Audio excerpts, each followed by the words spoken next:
Yeah, I'd say I started riding at 4 years old. My dad and my uncles, they grew up racing motocross, and my dad is like the biggest motorcycle enthusiast you can find. You'd find. Like he has, oh man, like 12 bikes in the garage. He's always working on something, and he's always got something apart. That's funny. Like he gets a new bike, and the first thing he does is tear it all apart and put new parts on it. Yeah, he doesn't even ride it. So.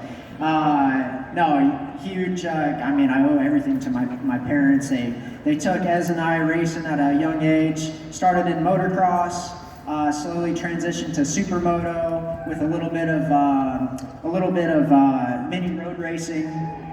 And yeah, I took a liking to the pavement. I started showing some real speed, and got a call from one of my sponsors and said, hey, there's this new program called the Red Bull Rookies Cup, and you should fly over there and see if you guys make the tryout. And so yeah, I ended up flying over there I was like 12 or 13 years old, and obviously never been to Europe or anything like that. We went to Valencia, and I remember walking the track, and it was after the last race of the season, and there was like rubber laid down on the track, and it was just like surreal. I was like, man, like Valentino Rossi was on this track, and yeah, I ended up making the Rookies Cup, and my career kind of, I guess the beginning of my career kind of took off from then. Won a race, got a handful of podiums with some really good guys, and progressed, went to the academy. After that, rode 1 year of on the factory KTM with Red Bull, and I was teammates with Marc Marquez, and I honestly really struggled that year. I got a couple points. I did decent for a rookie, but you guys know how 2008, 2009 went with the economy, and I got sent home without a ride and kind of had to rebuild from scratch. My dad bought an R6, and yeah, we went racing. We went full privateer racing.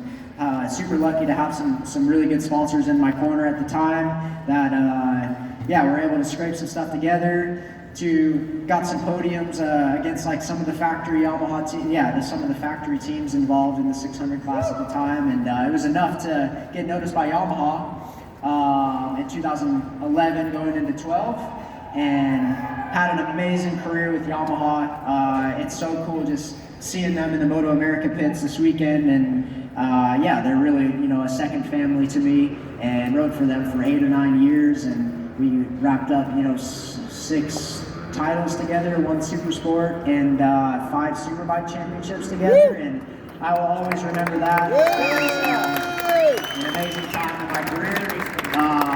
But I always wondered, like, kind of in the back of my head, what if, like how will I stack up on the world championship level? And I saw how good Joe was doing, his couple pole positions and podium finish, and I saw how well Garrett Gerloff was doing in World Superbike, and man, I was getting jealous. I was sitting at home racing Moto America, which was great, but I wanted more. I wanted to be on the same level as those guys, and now we're here. And you mentioned you wondered what you were going to be like on the world stage. Here you are sitting on the pole.